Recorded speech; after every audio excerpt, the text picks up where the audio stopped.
Estamos aqui com o doutor Leandro. Seja bem-vindo, doutor. Boa noite, Samuel. Muito obrigado pelo convite e por estar aqui novamente.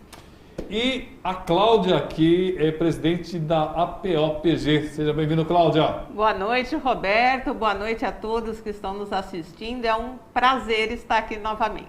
Prazer é todo nosso. Doutor, o que temos de novidade do regime jurídico único? Bom, Roberto, nós temos aí essa semana, está previsto aí, mas pelo menos, segundo as informações da própria Procuradoria Municipal aqui de Guarulhos, né, a data de cumprimento de um acórdão de uma ADIM, né, que foi aberta no ano passado, contra a lei que criou o regime jurídico único, mas principalmente contra a transposição de servidores seletistas para o regime estatutário, né. Essa ADIM, ela foi julgada agora em agosto, mais ou menos. A prefeitura ela foi cientificada do acórdão dia 23 de outubro, né? E eu venho acompanhando isso porque é uma questão de interesse também das associações, porque nós temos milhares de servidores que foram transpostos. E com isso veio vários direitos, quinquênio, sexta parte, licença-prêmio, que nós julgamos que é direito do servidor que foi transposto e também daquele que não foi transposto, né? Então a gente vem acompanhando essa ADIM com muito cuidado, né? E essa ADIM foi julgada procedente, ou seja, foi determinado o retorno dos servidores seletistas, ou estatutários para o regime seletista novamente, né? E foi dado um prazo de cumprimento de 120 dias. E esse prazo, segundo aqui a Procuradoria Municipal, venceria agora dia 12 de dezembro, né?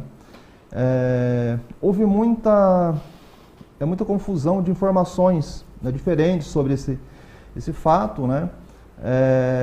Tanto que eu fiz um vídeo semana passada sobre esse tema, aí faz assim, esclarecendo como está a situação, né? Que a prefeitura já entrou com, de fato, um recurso extraordinário e pediu efeito suspensivo, né? Além disso, ela entrou com uma ação, não é bem uma ação cautelar que não existe mais hoje, mas um pedido de suspensão lá em Brasília, no STF, né?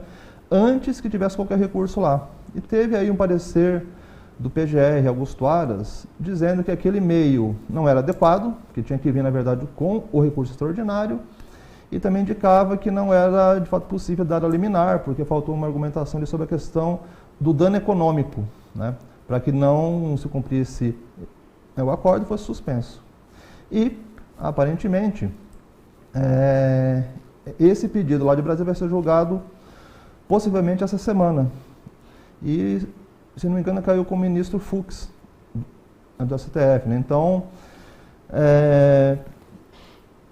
tinha essa informação, né? Tive essa informação porque eu acompanho o processo, né? Mas havia uma certa a desinformação junto aos servidores, né? De saber de fato o que estava acontecendo, né? Se teria que de fato voltar para ser seletista, como isso se daria, né? E qual que estava sendo... A decisão, fato, então, que vai voltar para ser seletista. Nesse momento, a decisão é essa. A decisão, nesse momento, é essa. O que pode ocorrer daqui para frente? Vir o julgamento do efeito suspensivo que está em Brasília, ou o julgamento do efeito suspensivo quando o recurso extraordinário chegar em Brasília. Esse recurso, ele ainda está aqui em São Paulo, está ainda no TJ, que é de São Paulo, e vai levar um tempo, talvez ele suba para Brasília no começo do ano que vem, né, em janeiro e tal. Mas, assim, o que tem de informação hoje, na prática, né, deu prazo de 120 dias, o pessoal teria que retornar para ser CLT. Cláudia, você sabe que eu não entendi, é realmente muito complexo. Isso é bom para o funcionário público, ele voltar para ser seletista? Olha, é questionável, né? Depende do ponto de vista. É melhor ele ficar seletista ou estatutário? Olha, vou contar a minha experiência. Esses últimos anos eu achei que foi bem desgastante para o servidor, né? A gente sempre espera que com o decorrer da nossa carreira a gente alcance uma estabilidade, sim, não só profissional, mas emocional, né? Para terminar a carreira, e o que aconteceu foi um movimento inverso, cada dia mais insegurança. a migração para o estatutário deu um refresco para quem foi transposto, mais emocional, tá? Porque a gente tem direito a essas licenças prêmios, então isso deu um descanso, né? Não só físico, mas emocional, de você ter um período de afastamento para se refazer. Pelo lado econômico, todo mundo que a gente conversa, que faz a conta na ponta do lápis, diz que é muito mais vantajoso estar como seletista para ter recolhido o fundo de garantia. É mais vantajoso do que as folgas e a licença-prêmio. Agora, o que eu vim aqui testemunhar é mais esse efeito sobre o servidor dessa falta de transparência, essa falta de informação. Se desde o começo, que começou a aparecer essa DIN, tivéssemos nos chamado e falado assim, olha, a situação é essa, existem tais opções, a coisa vai tramitar desta maneira, você vai se preparando, mas não existe informação correta nenhuma, fica todo mundo, né, perdido. Então, as associações, então nos fóruns no fórum das associações, a gente está tentando se manter coeso, se fortificar e buscar essas informações para que realmente a gente consiga trazer essas informações com qualidade para nós servidores, para que a gente consiga se acalmar, consiga ter serenidade para enxergar soluções e conseguir assimilar isso. Quem não deu as informações que deveriam ter dado para ter mais transparência, doutor? Olha, eu diria que tem uma responsabilidade principal aí do município de Guarulhos, né? A gente tem que entender que estávamos numa campanha eleitoral, a gente sabe que essa informação, ela traria de fato um desgaste para o prefeito, que era candidato à reeleição e foi eleito de fato, né? Então essa informação eu vi que ela ficou meio que não escondida, mas pouco comentada, né? O pessoal sabia de boatos disso, né? Exceto quando vinham, por exemplo, lá na Associação dos Educadores, né? Desde o ano passado, quando ingressaram com a DIN, eu venho informando quem passa para lá, falando, olha, tem essa DIN, pode ser que aconteça de ela ser improcedente, então fica tudo como está, ou de ela ser procedente. Assim, nós cabe, de fato, ficar acompanhando para saber o que vai dar nessa história toda, né?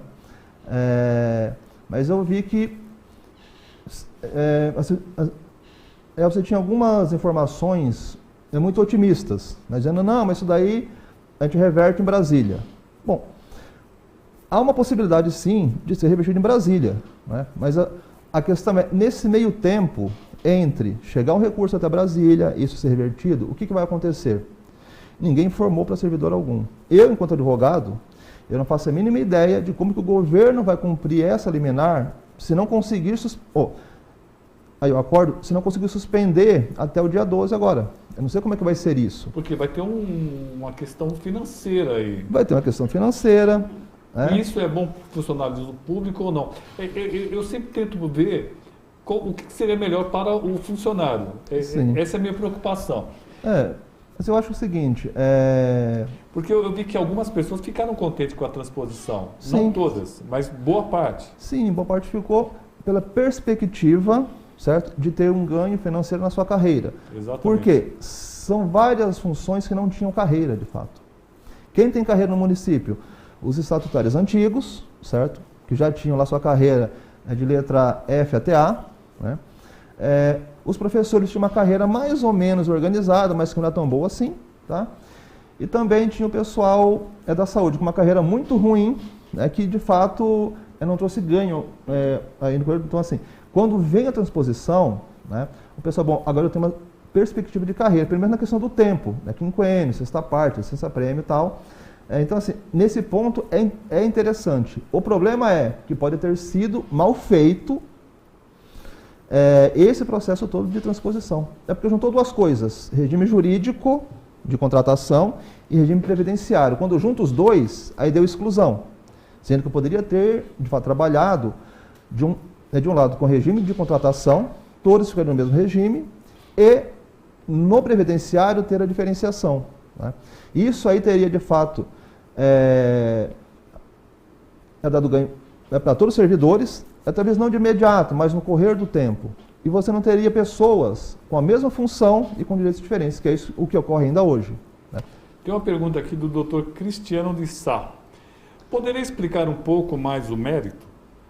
Por que retornaria para seletista? E como fica a questão de gerar direitos retroativos, ou seja, da edição da lei contando o tempo anterior? Não deveria ser da edição de lei para frente? Então, o STF já tratou dessa questão em 91, mais ou menos. O governo federal, entre 90 e 91, ele fez o seu regime jurídico único e transpôs pessoas, certo, do regime CLT para o estatutário. E lá, o tempo anterior foi contado para fins de adicionais novos no estatuto. Isso passou pelo STF e aí foi julgado tanto a transposição quanto a contagem do tempo como constitucional. Isso chegou em Brasília, no STF, ainda em 90, em 91 até 94 mais ou menos. Ou seja, esse tempo já foi tratado lá. Por isso que é válido, sim, a contagem do tempo.